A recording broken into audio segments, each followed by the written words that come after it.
Merhaba arkadaşlar, sevgili ve değerli izleyiciler, kanalımıza hoş geldiniz. Bugün sizlere Uzak Şehir dizisinin muhteşem kamera arkasıyla görüntülerle karşınızdayız. Dizinin özel ve güzel kamera arkası görüntülerini görmek istiyorsanız anından kanal düğmesine basın ki videolarımız karşınıza çıksın.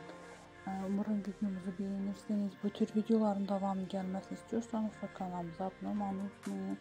Hoşça kalın arkadaşlar. Bizden bu kadar.